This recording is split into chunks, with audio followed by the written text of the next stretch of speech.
નોટબંધીના સમર્થનમાં ચર્મકારી સમાજે પણ 300 દિવસ પ્રગટાવી મોદીના નિર્ણયને બિરદાવ્યો અને સમર્થન આપ્યું।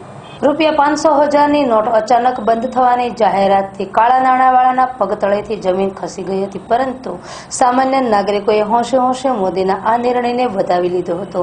સુરત સહિત ભારતભરમાં મોદીના નોટબંધીના નિર્ણયને ભારે સમર્થન મળી રહ્યું છે। મોદીના ઐતિહાસિક નિર્ણય બાદ જનજીવન જરૂર થોડું ખોરવાયું છે, પરંતુ આ પીડા બાદ કાળા નાણાં તો ઠીક, પણ મોંઘવારી ઘણી કાબૂમાં આવી જશે તેવી આશા સમગ્ર દેશવાસીઓ સેવી રહ્યા છે। નોટબંધીના આ નિર્ણયને શહેરમાં ઠેર ઠેર સમર્થનના કાર્યક્રમો યોજાઈ રહ્યા છે। પૂણા સ્થિત ચર્મકારી સમાજ દ્વારા રવિવારે 8 વાગે 300 જેટલા દીપ પ્રગટાવી મોદીના આ નિર્ણયને સમર્થન આપવામાં આવ્યું હતું।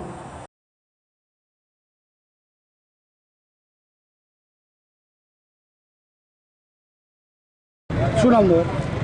મારું નામ રમેશ સોનવણે છે। એટલે કયો સમાજ છે અને શું કાર્યક્રમ છે તમારો? અમારો આ શ્રી ચર્મકાર સમાજ મંડળ સુરત, અને અમે આ જે નરેન્દ્ર મોદી સાહેબે જે ઐતિહાસિક નિર્ણય લીધો છે આપણા ભારતના વિકાસ માટે અને આપણા ભારતના આવનારા ફ્યુચર સારા માટે, તેને અમે અહીંયા અમારા તમામ સભ્યો ઉપસ્થિત રહીને 300 દીપ પ્રગટાવીને નમન કરીએ છીએ અને એમના આ ઐતિહાસિક નિર્ણયને અમે આવકારીએ છીએ અને અમે એમને સમર્થન આપીએ છીએ।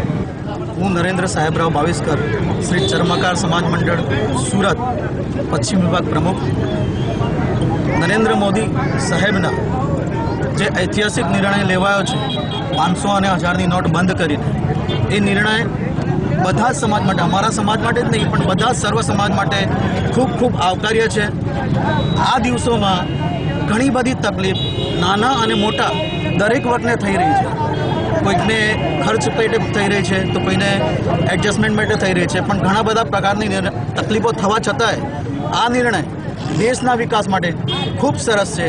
અને આ નિર્ણયથી અમારા સમાજને એવું ફીલ થાય છે કે આ જે નિર્ણય છે એ ભારતની એક નવી સવારનો નિર્ણય છે।